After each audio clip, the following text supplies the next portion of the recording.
We are with a very known guest in this channel, Matt Gallagher, that has just won the Motorsport Creator Award with Tommy. And today I am with you once again because I already interviewed you in June last year. And so thank you for accepting this interview invite, considering that you were recently in Germany at the Audi car launch. No problem. Thanks for having me. It's always good to chat now, and yeah, I'm excited to see what we're going to get into today. Lando Norris won the championship last year, and some say that thanks to his car he wouldn't win it, or while others says that he deserved it because he managed the season very well. But I would like to know where do you stand in all of these opinions? In Formula One, most, if not all, of the F1 champions have had a very, very good car. McLaren obviously did a phenomenal job to turn around a car that was pretty poor at the start of the regulation set to then having the fastest car. I don't think there's any denying that McLaren had the fastest car for the majority of last season. But Lando, he had to overcome his own battles, both mentally and also with the car in that first half of the year.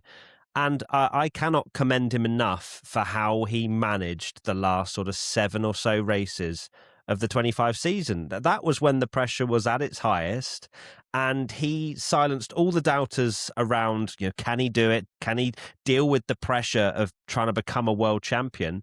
And so, yeah, look, yes, he had a really fast car, but he also delivered when it mattered. Formula One fans have seen the Red Bull second driver curse, and now Isaac Ajar is for Red Bull this season. And do you think that Ajar could break the curse, or it will keep going on? I think Hadjar has the best chance to break the curse because of the massive regulation change. To go into a team like Lawson, Perez, whoever you might list out in those Red Bull second seats, they most of the time were coming in at a time where Max was very comfortable with the car and things like that. So, I mean, especially, I guess, with Lawson and Tsunoda, the last two. So with this one, massive overhaul in the car. It's obviously more of an engine formula this time around. But I would say with some things being simplified on the cars, hopefully we get better racing again. It should help Hadjar, who is of course young, talented. He's shown his promise at VCarb already. I don't think it's going to be the easiest thing. It's never easy being Max Verstappen's teammate. So I'm not expecting him to win the world championship, but I don't think it's going to be anywhere near as bad as what we saw this time last year when Lawson jumped into the car for a few races. So you think it will be like in 2022, in which there was the new regulation change and Perez at the start of the season started to perform really well, and it was also kind of challenging for the championship? Yeah, I mean, Perez, as you say, Perez, he did have a poor end to his sort of Red Bull run, and there were reasons why he was removed. But yeah, exactly that. He was getting podiums, he was getting wins. So yeah, hopefully, well, we don't know where Red Bull are going to be. That's the problem. We're saying that Hadjar might be quite good in comparison to Max Verstappen, but if you're looking and reading all the rumors, it might be that Mercedes and Mercedes-powered cars are going to be the front runners for this year. Ferrari disappointed many fans last year, and with a very disappointing season.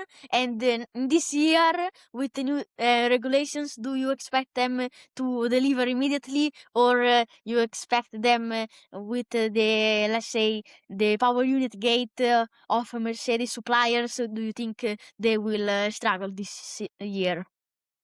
It depends if you ask my brain or my heart, Noah. That's the problem. But my brain's going to answer this one. I don't have the highest of hopes with everything that is currently circulating. With it being an engine formula, the engine is going to make the difference here. As much as Aston Martin have Adrian Newey, that was always mine and Tommy's reservation, was how much can a car designer do when it's the engine that may well be the most important factor. If you look back to 2014 and just how fast and how strong Mercedes were straight out the blocks then. Ferrari, they have to deliver. They do. It's been far too long anyway. I'm pretty sure I said this at the start of the last regulation set, and they were good. When 2022 came around, they were good. Charles Leclerc was leading the world championship. That feels like a long time ago. But look, yeah, you can only go so far with the rumors. I still have hope that there will be a miracle and Ferrari will be competitive. But at the same time, there's not much that I can really cling on to when it comes to great performances, great seasons in the last 15 years.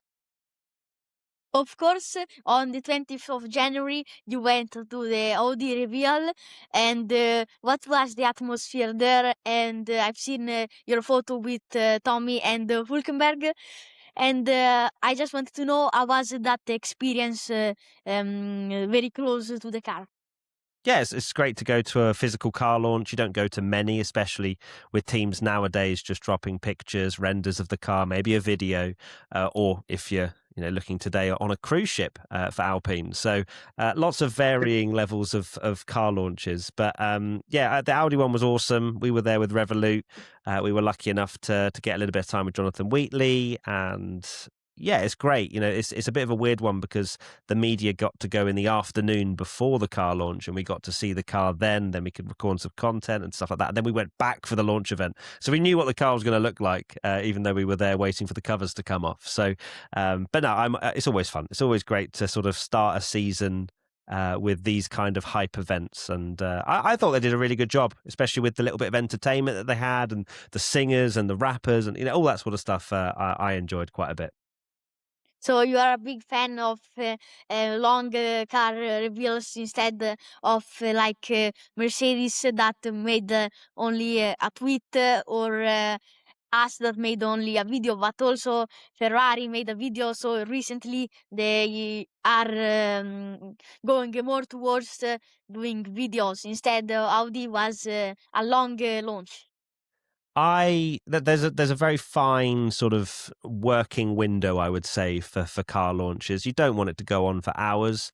You don't also want it revealed in the first 2 minutes. You want a bit of a warm up. You want a bit of a tease, maybe 15, 20 minutes, chat to the drivers, and then they reveal it. I think that's the perfect car launch. I get that some smaller teams don't want to invest heavily into that kind of stuff. They just want to focus on the actual car itself, which is fine. But yeah, the perfect thing for me is a sort of short to medium length car launch. Recently, there was the power unit gate scandal with Mercedes suppliers seeming to have a really important advantage. And do you think that the FIA should take further actions, or we should wait before preseason testing and Australia before to see if this is really a big advantage? Well, yeah, the rules are there to not be broken in Formula One, but the loopholes are found all the time in Formula One rules. That's the reason that teams go racing. They want to stretch the rules to as close to the limit as possible. It's hard. You can't really ask for the FIA to step in if within the rules Mercedes have managed to find a loophole. And at this stage, I think that's the kind of, from what I've seen, the last sort of chatter about it is that it's too late to step in and just ban things to do with the engine because we're not far away from the first race of the season, and they have found something which is viable within the rules as they're written now. So I mean, ask me again in Australia when they're 1.5 seconds clear and on pole position, and the whole season looks like it's going to be a Mercedes whitewash. But right now, there has to be this line, and they obviously move the rules and change it every so often, but it's hard. As a fan, you go, I want it to be really, really close, but you also have to admire when a team is innovative and finds these special little loopholes in the rules. So, but yeah, as a fan, let's keep it close. And if it is far too advantageous, ban it immediately. Today, Ferrari revealed their livery, and I also made Charles Leclerc's helmet for this season. You see, Amazing. Amazing. it's a little bit different, and I also made the steering wheel of this year. Oh, that's so creative. Love it. But I've seen your reaction, and it seems that you like a lot of a clean Ferrari with a lot of red. So I would like to know what are the fundamental parts of a Ferrari livery, and how would you have made it? How would I have made it? I would have had it more red. That's as simple as that. I get that it's well, the team might say it's a nod to the 1970s, and even like Michael Schumacher's car had bits of white with sponsor obligations and things like that. But for me, for this one, I don't know. I think it's the HP is causing this amount of white. Don't get me wrong. Like last year, it was done worse. That this year is a clean livery. It is a livery that, as myself and Tommy discussed on the podcast, if it's just on any other car, you go, yeah, all right, I like the flow of it. It looks good, but it is just too white around the whole cockpit, and it's just a massive like sort of oval of white as you look at it from the top down. And for me, I absolutely think Ferrari should be as red as possible. But that's just a personal preference, right? Everybody has their own thoughts and feelings, and that's the beauty of discussing liveries, that your opinions on it are completely yours and yours alone. But for me, had they just plastered it in red and still put a large HP logo on it, I think it would have looked better. But that's just me, and that's how I like to see my Ferraris. Where would you rank it so far? Where would I rank it? I think the Red Bull was right up there at the top. Where would I put Ferrari? Probably not particularly high. I think there's some really good ones. I like the Mercedes. I like the Red Bull, as I say. Yeah, probably around the V carb. But yeah, it's tough to know. We haven't seen all of them yet. The new Madrid circuit for this year in Madrid um, will be on the calendar, and I would like to know what are your thoughts on this circuit for what we currently know, and do you think F1 should stop with new street circuits? I would like your thought. I am always a fan of new circuits because it brings a new sort of energy to the sport. I think there are obviously some circuits that have question marks over them, whether it's where they're built or how they're built or the layout of them. But for me, it is, I guess it's a transition to not going to Barcelona eventually, and I don't mind that. I think Catalonia is one of the more known tracks, and therefore a lot of people see it as boring because we've seen them go there obviously many times in testing. So look, I don't think we should probably judge it until we've seen racing around it. I think Vegas is a really good example of not judging until we've seen the cars go round it, because as much as I think it got a lot of stick. A lot of people were criticizing, we're going to Vegas. It's not going to have the soul of Formula One, this, that, and the other. And it turns out that they created a circuit that was absolutely brilliant for racing. It's really long straights, hard braking zones. So yeah, I'm not going to be sort of swayed one way or another when it comes to Madrid. I think it's an exciting thing to go somewhere new. It's good for Formula One as well, that we go to different places, different cities. So I'm looking forward to it. I hope it'll deliver some good racing when we go there later this year. In your YouTube career, you collabed with many drivers such as Oliver Berman, Alexander Albon, Charles Leclerc, and Carlos Sainz, just to say a few. Who was the most entertaining of the drivers you met so far? Daniel Ricciardo, full stop.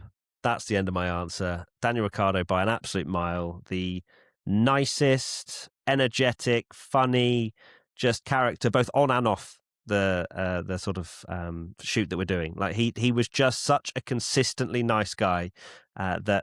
Yeah, I genuinely don't think. I mean, obviously there are other great drivers, really nice. Charles Leclerc's always been very, very nice. Carlos Sainz, Pierre Gasly's always been very, very kind and very sort of talkative. Esteban Ocon. Yeah, a lot of them are really nice guys. But if I had to rank them, and if I had to put someone in top spot, it's Daniel Ricciardo.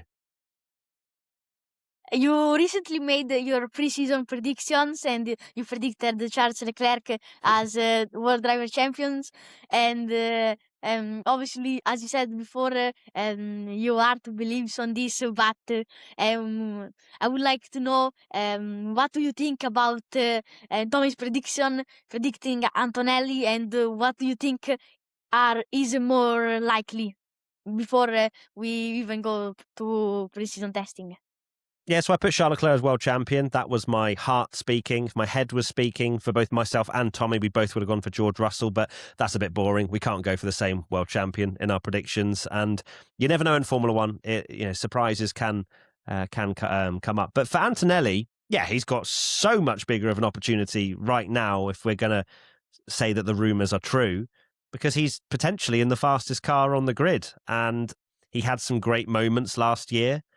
Wasn't consistent enough to be close to George Russell in the points, but for a rookie season, I think Antonelli obviously could have been better. There were moments that were poor. There were a streak of bad qualifyings and bad results, but there are enough glimmers of hope across that season that I'm sure Mercedes will be happy to know that there's a high ceiling. That's all that matters in Formula One, is that the driver that you're working with is going in the right direction and that they are fast enough to be right at the top.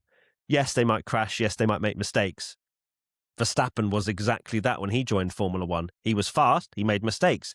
He did dodgy defensive maneuvers. But now look at him. He's one of the greatest drivers we've ever seen. So for Antonelli, he needs to just improve on last year. If Mercedes have the fastest car, a few wins, multiple podiums, and that will be a great season for him. What was the biggest disagreement you had with Tommy in your YouTube career? Because I've seen many times Tommy predicting Ferrari flopping for the preseason predictions, but I would like to know if you can think about one right in this moment, what would it be? Wow. Myself and Tommy, we don't disagree all that often. I mean, look, let's go with it's probably not the biggest, but the most recent is the fact that he really likes the Ferrari livery and I didn't. So even though he did agree, we did eventually agree at the fact that it shouldn't be a Ferrari that the livery is, because we both think that there should be more red. But he was initially saying, oh, I really like it. And I was just, as you would have seen in the reaction clip, saying, no, I don't like it as much. As I said in the intro, you won the Motorsport Content Creator Award with Tommy. So first of all, congratulations by me. And my question is, how did you feel and how was the achievement? And is there a specific message you would like to send to new persons that would like to open their own social media account? Firstly, thank you. I appreciate it. It was a surreal, crazy night. We thought we might have a good chance. Of course, we were in the nominations, and I back what we do. I think we're very dedicated to our content, but we didn't know. There were a lot of really large influencers in our category and a lot of very successful ones. So when our name was read out, my heart started racing at about 3 times the speed. And I haven't been that nervous or overwhelmed in a very long time. So to go up there in front of so many important, legendary F1 figures and to receive an award was just...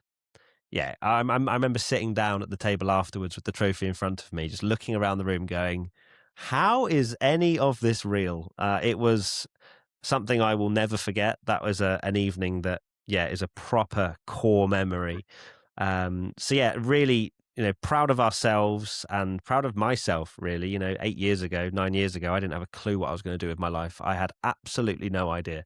And now I get to do the greatest job on earth. So maybe not the greatest job. That's being an F1 driver themselves, but close enough. So, and then in terms of a message to someone that might want to start, it's a little bit hard to give advice, because when I started, I'd say we were one of the first in. We were one of the first to do podcasts in the F1 space. We were one of the first to do a YouTube channel and things like that. So the landscape has changed massively. But if you do want to do it, the key thing that I think anybody that would want to watch or listen to you, um, for what they need to have or to trust is that you love what you're talking about. And that's something that I don't think myself or Tommy falter on, because we do absolutely love Formula One. So just if you want to try it, do it. Always have a backup. Don't go full in on becoming a YouTuber or creator. Don't stare at the numbers.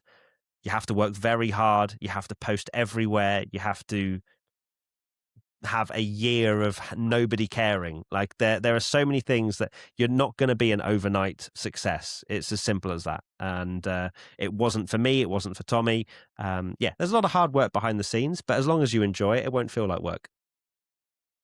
And you also met Ross Brown there, and yeah, I've seen the story that you said to him.